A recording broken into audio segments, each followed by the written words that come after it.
Hey everybody, David Price from Top Gun Shooting Sports. Thought I'd take a little bit of time today away from the range to answer a few questions. I get a lot of questions through email and a lot when I'm just hanging around the range talking to people. So I thought I'd take a little bit of time today to answer some of the most common questions I get. So that's what we're going to do. Don't worry, we'll be back to the range next video doing some shooting.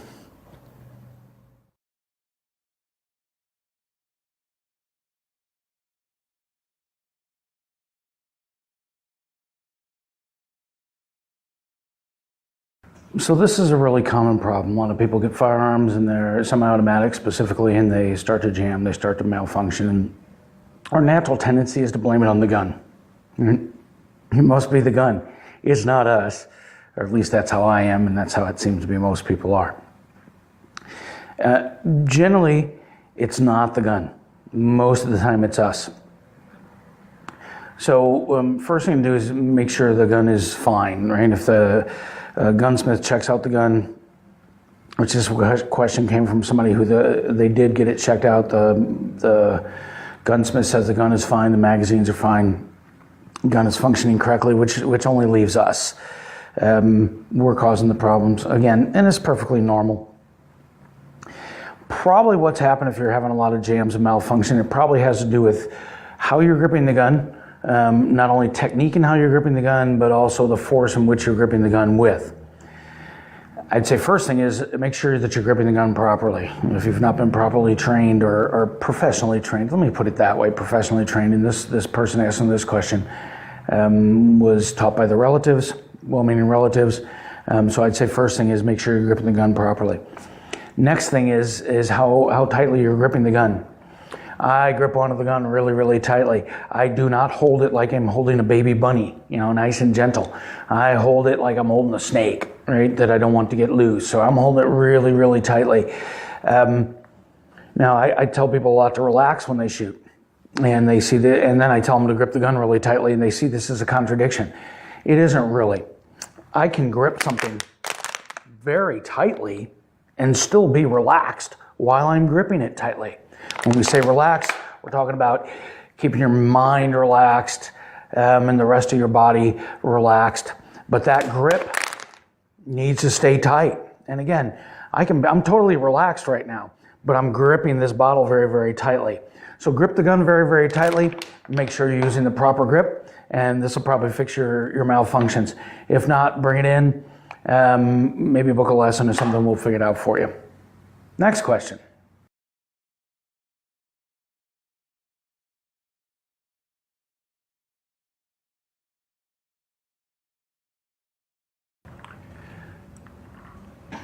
No, you do not need to get a permit to carry a gun in the state of Missouri anymore.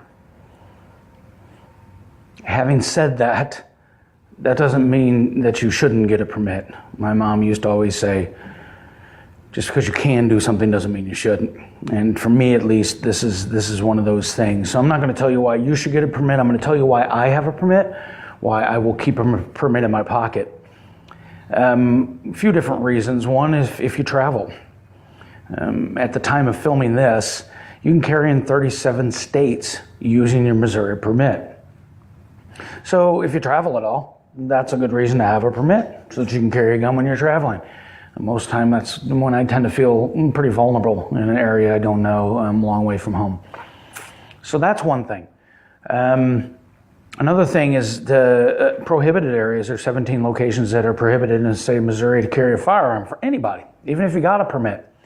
The difference is what happens if you're caught in one of these areas, right?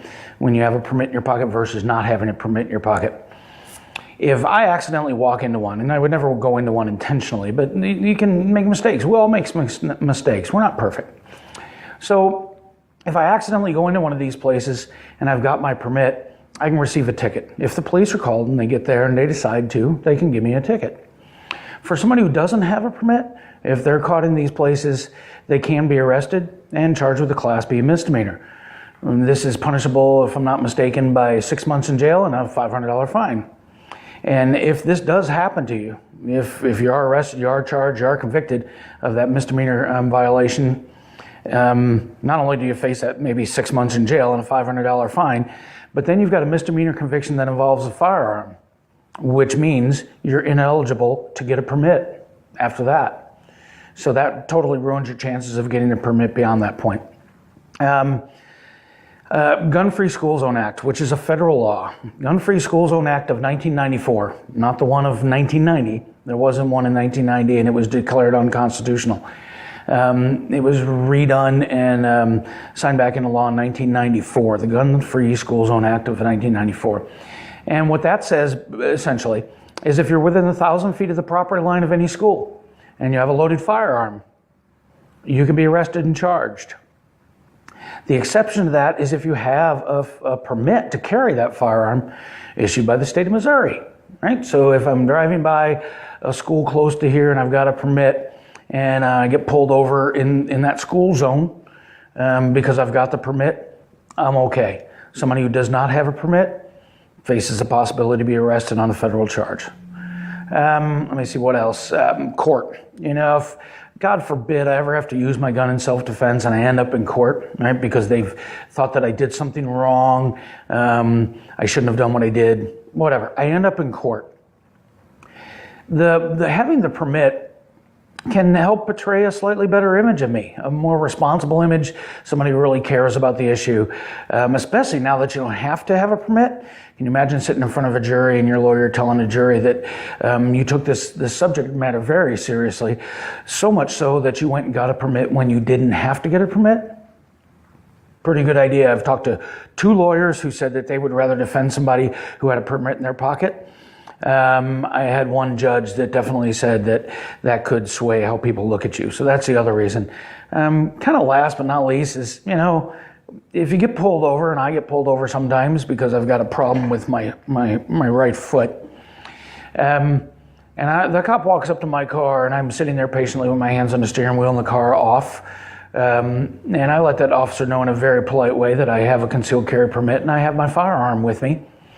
That tells him something right away. It tells him that I'm a law-abiding citizen and I can pass a background check to carry the gun. Now, for somebody who does not have a permit, that officer, even if they let him know, that officer is going to be probably a little bit more tense than he would be with me, because he doesn't know whether they're legally able to have and carry that gun. Cops get lied to all day, every day. So you saying, oh, I'm okay, doesn't necessarily mean you are, right? From the cop's point of view. So I think it's a good idea to have a permit, and it's something that's, once you get it, it's easy to keep. You know, I kind of think of it like at the dentist, go get it over with, right? And then you're good for a long time. It may be a pain in the butt to get. You got to sit in a classroom for 8 hours, right? However, once you get it, it's really easy to keep. Get it renewed every 5 years. It costs $50, $10 a year to keep this. You know, I can stop drinking one cappuccino a month and still have enough to get my permit renewed. So I think it's a good idea to get the permit and have it in my pocket all the time. That's why I have it. So hopefully you decide you should have it too. Let's look at the next question. It also has to do with concealed carry.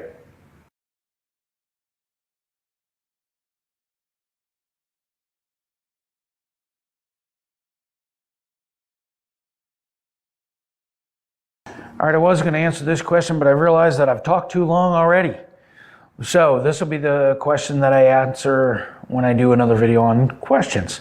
This will be the first thing I touch on. So right now I'm going to go do some shooting. I'm going to have some fun. You should do the same. Remember, shooting is fun, and it can save your life. See ya.